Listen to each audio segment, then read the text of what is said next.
You may have come across Ali Abdaal and all his productivity videos.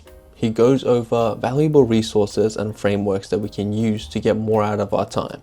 However, I've noticed that whatever amount of productivity content that I consume, it doesn't particularly translate to me getting the results that I want.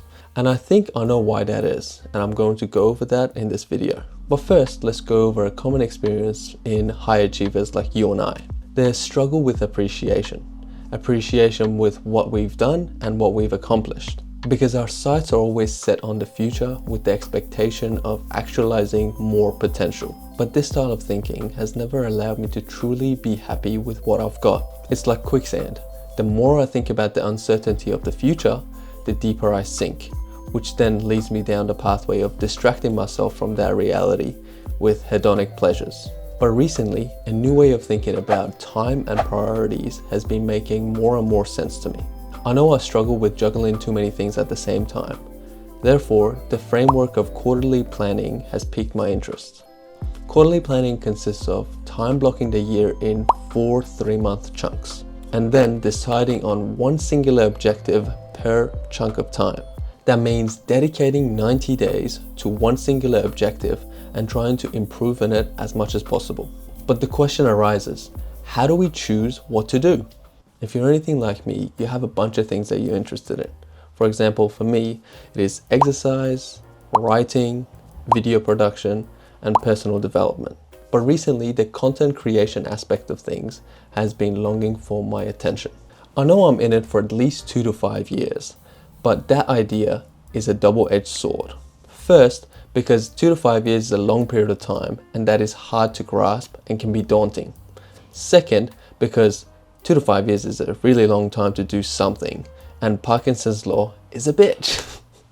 This is where quarterly planning comes to the rescue. 3 months is a short enough period of time that I know I can make it through. And second, it is a short enough period of time that the sense of urgency does not have enough time to wear off.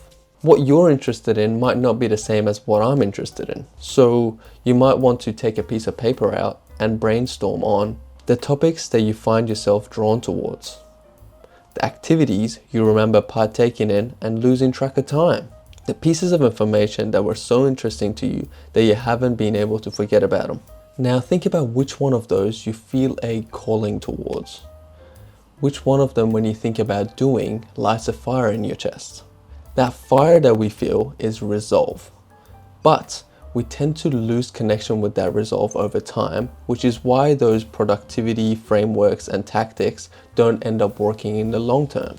And this is because our goals are usually set on shaky foundations and exist in a fog. We neither know why we have set those goals for ourselves, nor do we know what constitutes as having accomplished them. Therefore, we either don't start on the pursuit because we don't have the activation energy to jolt us out of our comfort zone, or if we do start, we keep moving the finish line, starving ourselves from the sensation of accomplishment.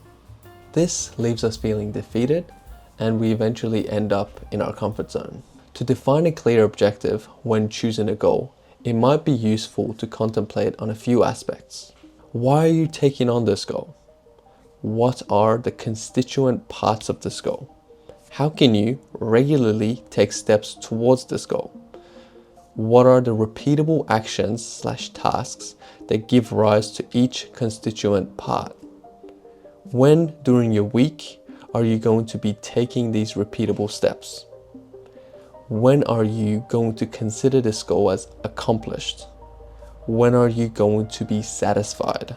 For example, when it comes to content creation for me, my why is because I think I'm at least half decent at breaking down routine processes that we go through life, finding its problems, and then coming up with creative solutions for it. This firstly allows me to spread my findings and hopefully help like-minded people.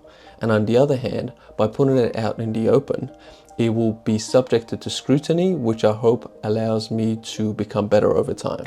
And the constituent parts for YouTube, for example, would be title, thumbnail, scripting, shooting, editing, and then working with audio, etc, etc. After you figure out these answers for yourself, you'll be able to come up with a streamlined daily or weekly schedule that you can repeat over the course of the quarter. By committing to this style of goal setting, every year we can have 4 clear areas that we've made improvements that we can be proud of. Compound this over hopefully several decades that many of us have left in our lives, and we'll be able to reinvent our lives one area of interest at a time. It is worth mentioning that reaching our goals requires more than just planning. It requires discipline, which I've conveniently made a video about. Catch you in the next one.